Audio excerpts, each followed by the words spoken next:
یہ کیا حالت بنائی ہوئی ہے اپنی؟ کیا ہوا ہے؟ کیوں رو رہے ہو؟ وہ اس کے گھٹنوں پہ رکھے بازو کو پکڑتی ہوئی بولی۔ تو تم آ گئی؟ مجھے پتا تھا تو تم آؤ گی۔ مجھ سے بہت پیار کرتی ہو نا؟ اب مجھے چھوڑ کر مت جانا، میں مر جاؤں گا، پلیز پلیز۔ وہ روتا ہوا اس پہ گرفت کرتا اسے خود میں بھیج گیا کہ ایک پل کو وہ کر رہ گئی۔ آپ نے شراب پی ہے؟ ساوی کی حیرت میں ڈوبی آواز ابھری اور اس کا ہاتھ جھٹکتی دریچ سے دور ہوئی۔ ہاں ہاں ہاں ہاں، پی ہے اور پیوں گا، اور روز پیوں گا۔ تو تم مجھ سے ذرا پیار نہیں کرتی؟ میں ہی پاگل تھا جو تمہارے پیچھے آتا تھا، مگر اب تمہیں سزا ملے گی، میں تمہیں سزا دوں گا، پھر تو تم کبھی مجھ سے دور نہیں جاؤ گی۔ وہ اس کے ہاتھ جھٹکنے پر اسے کمر سے جکڑتا ہوا شدت سے بولا، چھوڑے مجھے، دور رہے مجھ سے، مجھے گھر جانا ہے، نہیں رہنا آپ کے ساتھ۔ وہ اس کے بڑھتے ہاتھوں کو روکتی ہوئی بولی جو اب اپنی حد پار کر رہے تھے۔ کیا کہا؟ نہیں رہنا میرے ساتھ؟ پھر کس کے ساتھ رہنا ہے؟ اس اشر کے ساتھ رہو گی جس سے تمہارا رشتہ طے ہو گیا ہے؟ بہت خوش ہو اس کمینے کے ساتھ سے منگنی ہونے پر؟ ایسا کیا ہے اس میں جو مجھ میں نہیں؟ اس سے زیادہ پیار دے سکتا ہوں تمہیں، وہ لڑکھڑاتے لہجے میں بولا، اور اپنے ہوش میں نہیں تھا۔ اگر ہوش میں ہوتا تو کبھی ایسی باتیں اپنی چڑیا سے نہ کرتا۔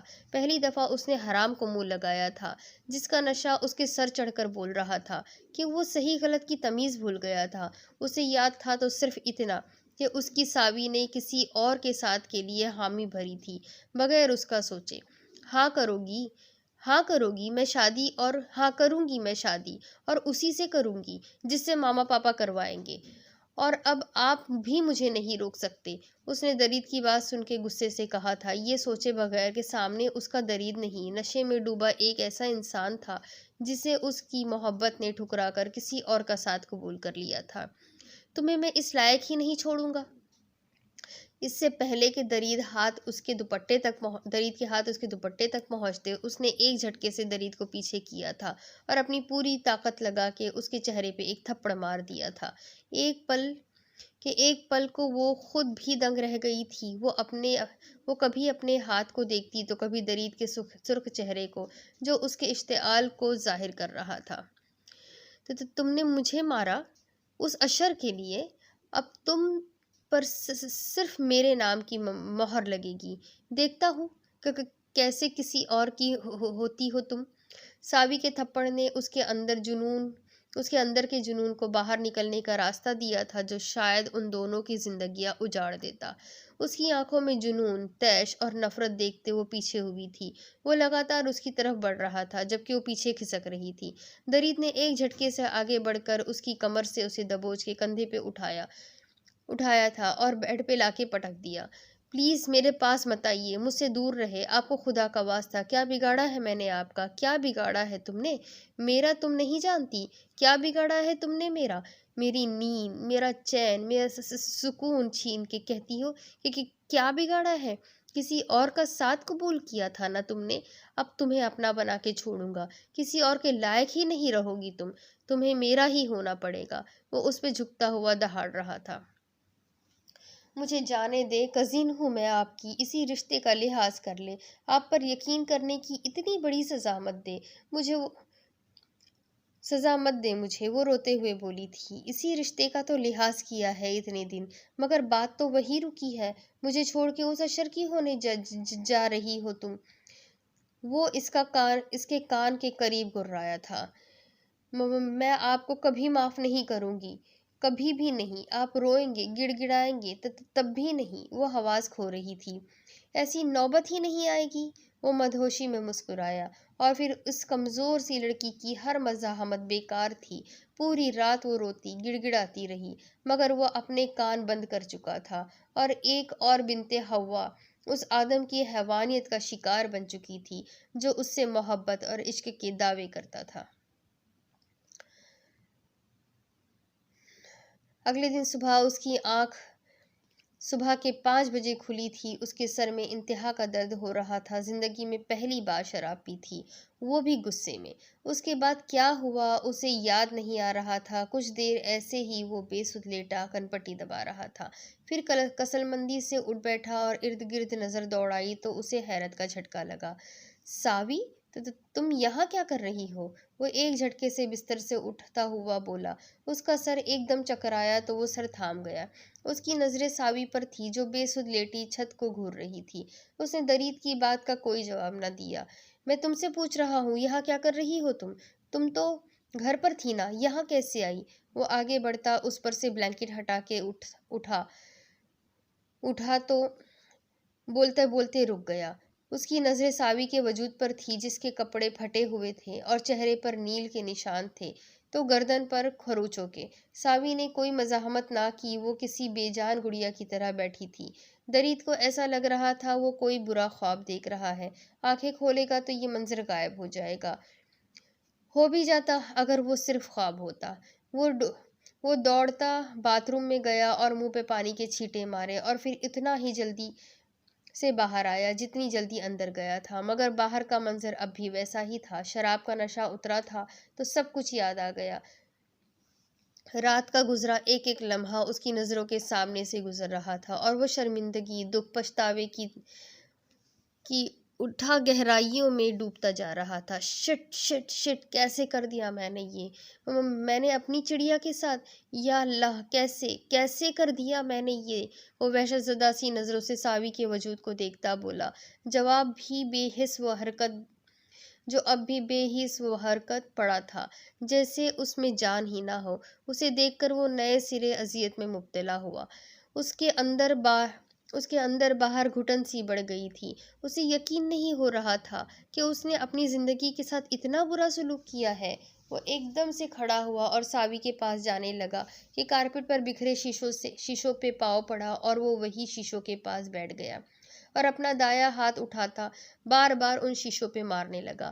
خون فوارے کی صورت اس کے ہاتھ سے نکلتا کارپٹ کو رنگنے لگا، مگر اس کی وحشت تھی کہ کم ہونے میں نہیں آ رہی تھی۔ جب وہ اپنے ہاتھ کو سزا دیتا دیتا تھک گیا تو وہیں بیٹھ کر دہاڑے مار مار کر رونے لگا۔ وہ غلطی نہیں تھی جس پر وہ پچھتاوا لیتا، معافی مانگ لیتا تو بچ جاتا۔ وہ گناہ تھا جو شراب کے نشے میں ہی سہی اس نے ہی کیا تھا۔ اسے سمجھ نہیں آ رہی تھی وہ کیا کرے۔ ساوی کا سامنا کرنے کی ہمت نہیں تھی، اور چچا چچی ان کو کیا جواب دے گا؟ وہ جنہوں نے اسے پالا پوسا، اتنا بڑا کیا، زندگی کی ہر آسائش دی، اس نے ان کے ہی گھر میں نقب لگائی، اپنی ہی عزت پر حملہ کر دیا۔ ایک بار پھر کسی کے بارے میں نہیں سوچا۔ وہ سوچتا اگر وہ ہوش میں ہوتا۔ شراب کو اسی لیے حرام قرار دیا گیا ہے کہ وہ انسان سے اس کے فیصلے کرنے کی صلاحیت چھین لیتی ہے، اس کی عقل پہ پردے ڈال دیتی ہے۔ وہ اٹھ کر بیڈ کی طرف بڑھا اور ساوی کے سامنے ہاتھ جوڑ کر بیٹھ گیا۔ معاف کر دو پلیز، معاف کر دو، اپنے درید کو معاف کر دو۔ مجھے نہیں پتا تھا میں کیا کر رہا ہوں، پتا ہوتا تو کبھی ایسا گناہ نہیں کرتا۔ تم معاف نہیں کرنا چاہتی تو سزا ہی دے دو، سزا دے دو مجھے۔ وہ اس کے سامنے ہاتھ جوڑتے ہوئے روتے ہوئے کہہ رہا تھا، مجھے گھر جانا ہے۔ وہ رو نہیں رہی تھی، نہ ہی اس کی طرف دیکھ رہی تھی۔ میں لے جاتا ہوں، مگر میں وعدہ کرتا ہوں سب کچھ ٹھیک کر دوں گا۔ میں تم سے شادی کروں گا۔ تمہارے سر سے عزت کی چادر میں نے کھینچی ہے نا، تو یہ چادر میں ہی تمہیں واپس کروں گا۔ میں سب ٹھیک کر دوں گا۔ وہ اس کے ہاتھ تھامتا ان پہ اپنی پیشانی ٹکائے ہوئے بولا۔ ساوی کچھ نہیں بولی تھی اور اس کی چپ کو دیکھتا اپنے ہاتھ کی پرواہ کیے بغیر اسے چادر اڑاتا باہر لے گیا۔ گاڑی میں بیٹھ کر درید نے کچھ بولنے کی کوشش کی تو ساوی نے ہاتھ اٹھا کر منع کر دیا۔ پھر سارے راستے خاموشی رہی تھی۔ جب وہ گھر پہنچے تو 6 بج چکے تھے۔ ابھی تک کوئی بھی نہیں جاگا تھا۔ ساوی بغیر اس کی طرف دیکھے اپنے کمرے میں چلی گئی، جبکہ درید اس کی پشت دیکھتا باہر نکل گیا۔ اس میں ہمت نہیں تھی کسی کا سامنا کرنے کی۔ اپنے کمرے میں آ کے اس کا ضبط ٹوٹا تھا۔ درید کی دی چادر اتارتی وہ الماری سے کپڑے نکال کر باتھ روم میں بند ہو گئی۔ شاور کے نیچے کھڑی وہ ٹھنڈے یخ پانی سے خود کو بھگو رہی تھی، کبھی ہاتھ صاف کرتی تو کبھی منہ، جیسے کوئی گندگی اس سے لپٹ گئی ہو۔ تب بھی سکون نہ آیا تو بے بسی سے پھوٹ پھوٹ کر رونے لگی۔ اسے یقین نہیں آ رہا تھا کہ اس کے درید نے اس کے ساتھ یہ سب کیا تھا۔ وہ تو وہاں اسے سمجھانے گئی تھی۔ اسے پتا ہوتا تو وہ اس حد تک بھی جا سکتا ہے تو وہ کبھی وہاں نہ جاتی۔ اسے درید سے خوف آنے لگا تھا۔ وہ اس کی شکل تک نہیں دیکھنا چاہتی تھی۔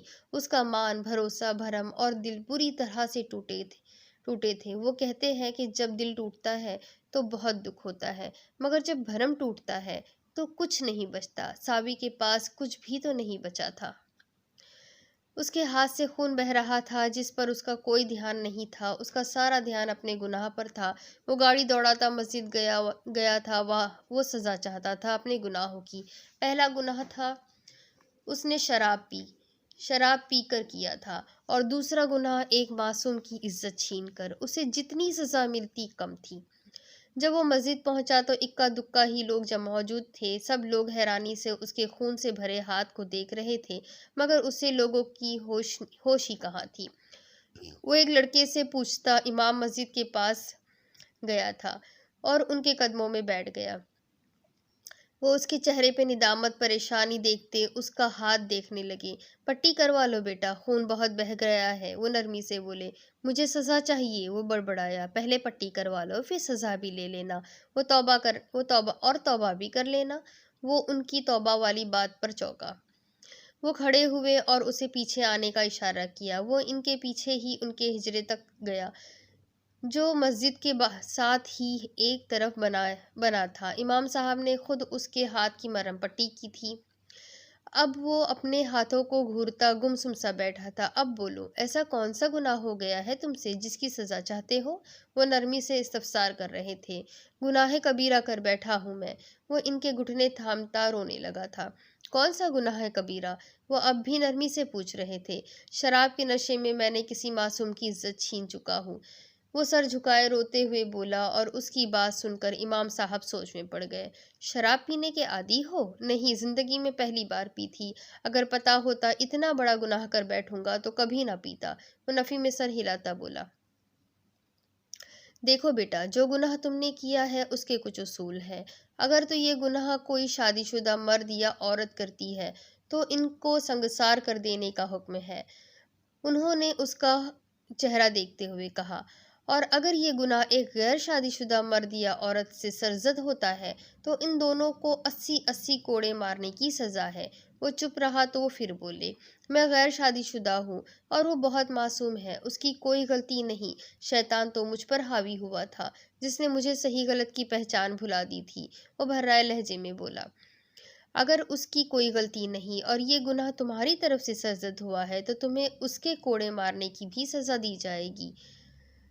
وہ اس کا جھکا سر دیکھتے گہری سانس لے کر بولے۔ منظور ہے، مجھے منظور ہے۔ کب دی جائے گی سزا؟ وہ اقرار کرتے ہوئے بولا۔ لیکن اس گناہ کو ثابت کرنے کے لیے گواہوں کی بھی ضرورت ہوتی ہے۔ تمہارے پاس گواہ ہے؟ انہوں نے اگلا سوال پوچھا۔ نہیں، خدا کے سوا کوئی گواہ کوئی شہادت نہیں ہے، اس نے نفی میں سر ہلایا۔ ٹھیک ہے، چلو میرے ساتھ۔ وہ اسے لیے باہر نکل گئے اور اپنے حجرے کے ساتھ بنے 2 کمرے چھوڑ کر ایک کمرے میں داخل ہوئے۔ وہاں ایک ٹیبل رکھا گیا تھا جو ڈیسک کی طرح لمبا سا تھا مگر کافی چوڑا تھا۔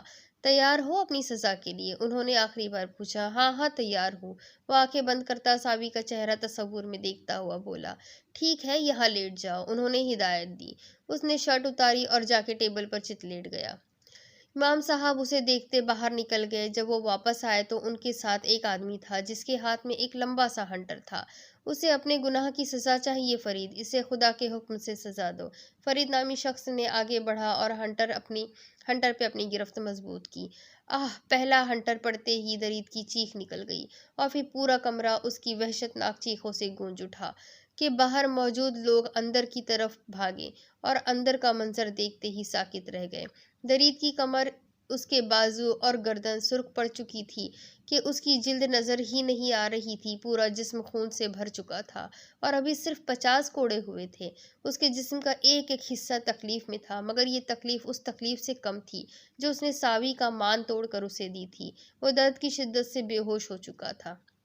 امام صاحب نے اس کے منہ پر پانی کے چھینٹے مارے تو اس نے آنکھیں کھولی، ہلنے کی کوشش کی تو پھر سے چیخ اٹھا۔ اس کا پورا جسم سن پڑ چکا تھا۔ ابھی صرف 50 کوڑے ہوئے ہیں، کیا اب بھی تم اپنی بات پر قائم ہو؟ امام صاحب نے ایک بار پھر سے پوچھا۔ ہاں ہاں، میں پوری سزا چاہتا ہوں، بے شک اس میری جان ہی چلی جائے۔ وہ اکھڑے اکھڑے سانس لیتا ہوا مشکل سے بولا۔ ٹھیک ہے فرید، انہوں نے کہتے ہوئے فرید کو اشارہ کیا اور ایک بار کمرہ درید کی چیخوں سے گونج اٹھا۔ 50 کوڑے ایک ایک کر کے اس کے جسم پر لگتے ہوئے اور کوڑے پہ کوڑے، اسے لگتا جیسے جسم سے روح پرواز کر گئی ہو۔ 100 کوڑے پورے ہو چکے تھے، اس کی پینٹ خون سے بھر چکی تھی اور خون بہہ بہہ کر ٹیبل سے نیچے گر رہا تھا۔ اس کا وجود نیم مردہ ہو گیا تھا، ایسا لگتا تھا کہ وہ اگلی سانس نہیں لے پائے گا۔ اس کی سانسیں بھی مدھم سی چل رہی تھی۔ امام صاحب نے فرید کو کچھ ہدایات دی اور درید کو اٹھائے باہر نکل گیا۔ اور امام صاحب لوگوں کی طرف متوجہ ہوئے۔ یہ گناہ کبیرہ زنا کی سزا ہے، اور یاد رکھو لوگو، جب تک تم اپنے گناہ کی سزا نہیں بھگتو گے، خدا تمہیں کبھی معاف نہیں کرے گا۔ اس دنیا میں تو شاید بچ جاؤ، مگر قیامت والے دن ہر گناہ کا حساب ہوگا۔ اس لیے ایسے گناہوں سے اجتناب کرو جن کی سزا دنیا اور آخرت دونوں میں کڑی ہے۔ وہ اونچی آواز میں بولے اور اپنے حجرے کی طرف بڑھ گئے۔ فرید درید کو ہسپتال لے گیا تھا۔ درید کو ایمرجنسی میں ایڈمٹ کیا گیا تھا۔ ڈاکٹرز کا کہنا تھا کہ خون بہت بہہ چکا ہے اور مریض کی حالت بہت سیریس ہے۔ درید کا والیٹ فون فرید کے پاس تھا، مگر اس نے ابھی درید کے گھر میں اطلاع نہیں دی تھی۔ کچھ ہی دیر میں ڈاکٹرز باہر آئے تھے اور انہوں نے کہا تھا کہ درید کے گھر والوں کو بلایا جائے تاکہ بلڈ کا ارینج کیا جا سکے۔ فرید نے فون کر کے مراد صاحب کو بلا لیا تھا۔ اس نے ان کو صرف یہی بتایا تھا کہ درید کا ایکسیڈنٹ ہوا ہے۔ اتنی بات سنتے ہی فون بند ہو گیا تھا۔ 8 بجے کے قریب مراد صاحب درید کے فون سے آنے والی کال سن کے ساکت رہ گئے تھے۔ انہوں نے جلدی سے شایان اور نادیہ بیگم کو ساتھ لیا تھا اور وہ ہسپتال روانہ ہو گئے تھے۔ وہ درید کو لے کر اتنا پریشان تھے کہ ساوی کی طرف کسی کا دھیان ہی نہیں گیا تھا۔ وہ ہسپتال پہنچے تو شایان نے ریسیپشن سے معلومات لی۔ جلد ہی انہیں ICU کا پتہ بتا دیا گیا۔ نادیہ بیگم کا رو رو کر برا حال تھا۔ مراد صاحب اور شایان بھی حواس باختہ تھے۔ ابھی وہ ICU کے باہر پہنچے ہی تھے کہ ڈاکٹر کی بات سن کے ان کے قدم جہاں تھے وہیں تھم گئے، جو کہ فرید سے کہہ رہے تھے، آئی ایم سوری، پیشنٹ کا خون بہت بہہ گیا ہے۔ ہم نے بلڈ بینک سے خون ارینج کر دیا ہے، لیکن ابھی تک پیشنٹ کو ہوش نہیں آیا۔ اگر جلدی ہوش نہ آیا تو جان کو خطرہ بھی ہو سکتا ہے، ڈاکٹر نے پیشہ وارانہ انداز میں بتایا۔ ڈاکٹرز اور بھی کچھ کہہ رہا تھا، مگر کسی کی ہمت ہی نہ ہوئی آگے جانے کی۔ فرید کی نگاہ ان پر پڑی تو اس نے آہستہ سے ڈاکٹر سے کچھ کہا اور وہ چلتا ہوا ان کے پاس آیا۔ آپ درید صاحب کے ساتھ ہیں؟ اس نے پوچھا۔ جی، شایان اٹکتے ہوئے بولا۔ آئیے میرے ساتھ۔ وہ ان کو اپنے ساتھ لیتا ڈاکٹر کے پاس آیا۔ کیسے ہوا یہ سب؟ کیسا ہے میرا بیٹا؟ نادیہ بیگم نے بے تابی سے پوچھا۔ ان کا ایکسیڈنٹ ہوا ہے اور ان کی بیک سائیڈ پہ کافی چوٹیں آئی ہیں، جس کی وجہ سے بلڈ کافی ضائع ہو گیا ہے، ڈاکٹر نے نادیہ بیگم کی بات کا جواب دیا۔ میرا اور درید کا بلڈ سیم ہے، آپ میرا بلڈ لے لیجیے، مراد صاحب نے کہا۔ آئیے میرے ساتھ۔ ڈاکٹر ان کو لے کے ICU کے اندر چلے گئے۔ نادیہ بیگم وہیں رکھی چیئر پر بیٹھی رونے لگی۔ ماما چپ ہو جائے، ٹھیک ہو جائے گا وہ، آپ اللہ پاک سے دعا کریں، شایان نے انہیں تسلی دیتے ہوئے کہا تو نادیہ بیگم خدا پاک سے دعا کرنے لگی۔